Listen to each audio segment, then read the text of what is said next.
Hello guys, welcome back. நான் உங்கள் VK.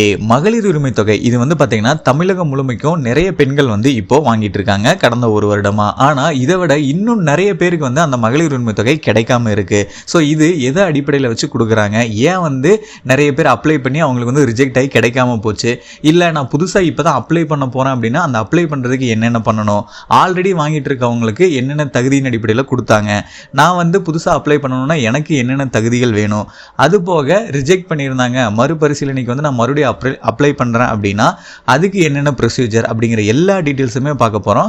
Suppose இதுக்கு வரைக்கும் யாரும் அப்ளை பண்ணாமல் இருந்தீங்கன்னா அவங்களுக்கு ரொம்ப யூஸ்ஃபுல்லாக இருக்கும். அதே மாதிரி அப்ளை பண்ணவங்களுக்கும் இது மூலமாக தான் நமக்கு கிடைச்சதா அப்படிங்கிற டீட்டெயில்ஸ் கிடைக்கும்.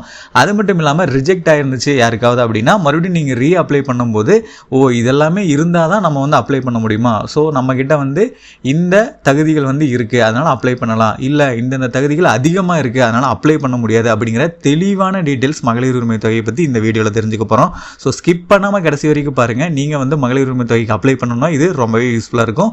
உங்களுக்கு மகளிர் உரிமை தொகை ஈஸியாகவே கிடைக்கும். ஸோ வாங்க வீடியோக்குள்ளே போகலாம்.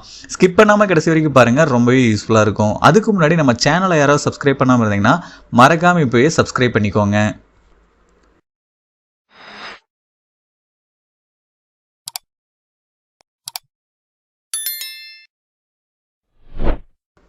ஃபஸ்ட்டே நான் ஒன்று சொல்லிக்க விரும்புகிறேன். இந்த கலைஞர் மகளிர் உரிமை தொகை அப்படிங்கிறது பார்த்தீங்கன்னா 2025 ஜனவரி மாதத்துலேருந்து எல்லா ரேஷன் கார்டுக்குமே வழங்கப்படும் அப்படின்னு சொல்லி ஒரு அறிவிப்பு தமிழகம் முழுமைக்கும் பரவிட்டு இருக்கு. ஸோ இதனால் எல்லாருமே எனக்கும் கொடுப்பாங்க அப்படின்னு சொல்லி நம்மகிட்டே ரேஷன் கார்டு இருக்குது நமக்கும் கிடைக்கும் அப்படின்னு சொல்லி நினச்சிட்டு இருக்கீங்க. ஆனால் இந்த அறிவிப்பு ஒரு மேடை பேச்சில் ஒரு அமைச்சர் சொன்னது. ஆனால் இது வரைக்குமே அதை கம்பல்சரி கொடுப்பாங்க அப்படின்னு சொல்லி கவர்மெண்ட் தரப்புலேருந்து எந்த ஒரு அறிவிப்பும் வரல. ஸோ அந்த மாதிரி ஏதாவது அறிவிப்பு வந்துச்சு அப்படின்னா நம்ம சேனலில் வெளியாகும், நீங்கள் அதை பார்த்து தெரிஞ்சுக்கலாம். இப்போ நம்ம பார்த்தபடி என்னென்ன இந்த மகளிர் உரிமை தொகையில் இருக்குது, என்ன எலிஜிபிலிட்டி அப்படிங்கிற எல்லா டீட்டெயில்ஸையும் பார்க்கலாம் வாங்க.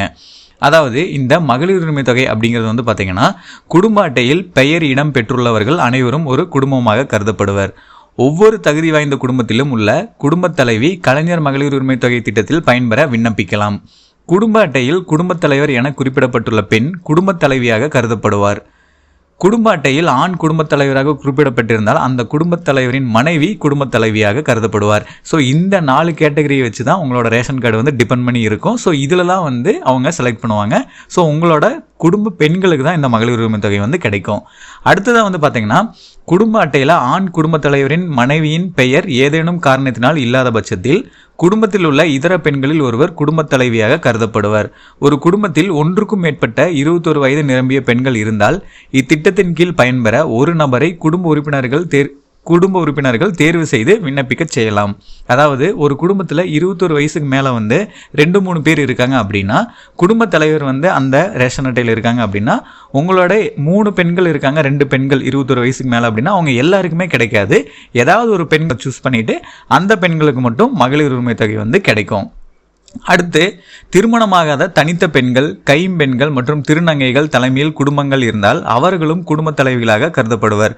அதாவது திருநங்கைகள், கைம்பெண்கள், தனித்த பெண்கள் செப்பரேட்டாக இருக்கவங்க இவங்க எல்லாருக்குமே பார்த்தீங்கன்னா குடும்ப தலைவியாக கருதப்பட்டு அவங்களுக்கு ரேஷன் கார்டு இருக்குது அப்படின்னா அவங்களுக்கும் மகளிர் உரிமை தொகை கிடைக்கும்.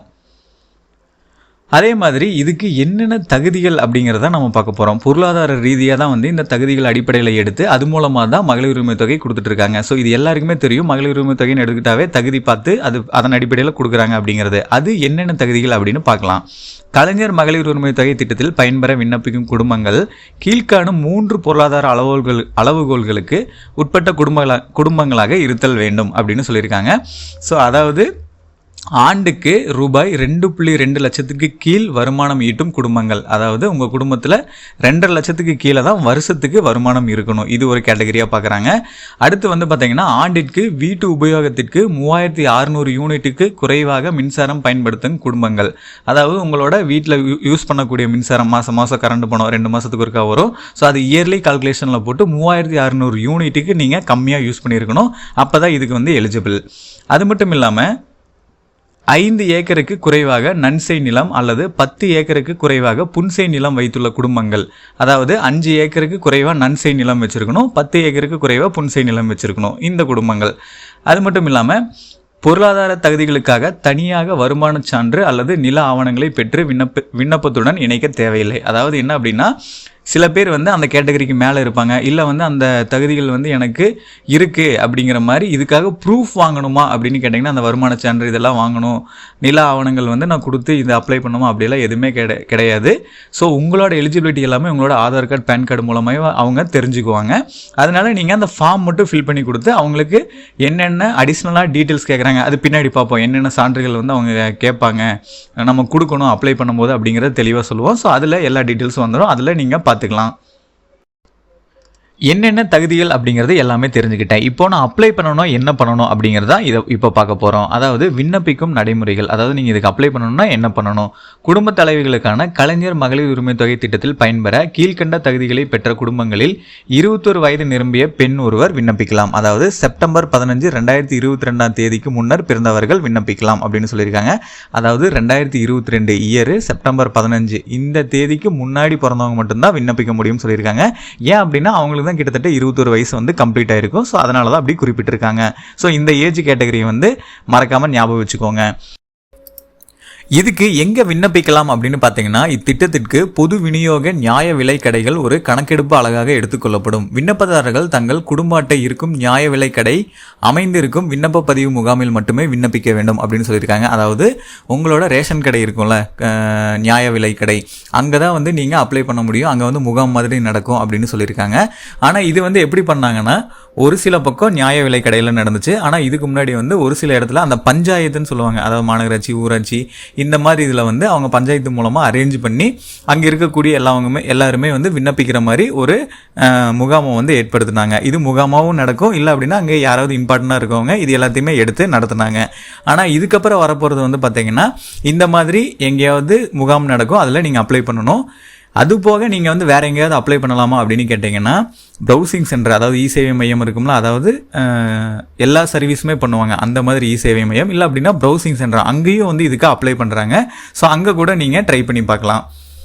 அது மட்டும் இல்லாமல் ஒரு குடும்ப அட்டைக்கு ஒரு பயனாளி மட்டுமே விண்ணப்பிக்க தகுதியானவர் அப்படின்னு சொல்லியிருக்காங்க. இதை நான் ஆல்ரெடி சொன்ன மாதிரி ஒரே குடும்பத்தில் 2-3 பேர் வந்து 21 வயதுக்கு மேலே இருக்காங்க அப்படின்னா அதில் ஒருத்தர் மட்டும்தான் இதுக்கு விண்ணப்பிக்க முடியும். ஒரே ஒரு பெண் மட்டும்தான் மகளிர் உரிமை தொகைக்கு தகுதியானவர்களாக கருதப்படுவாங்க.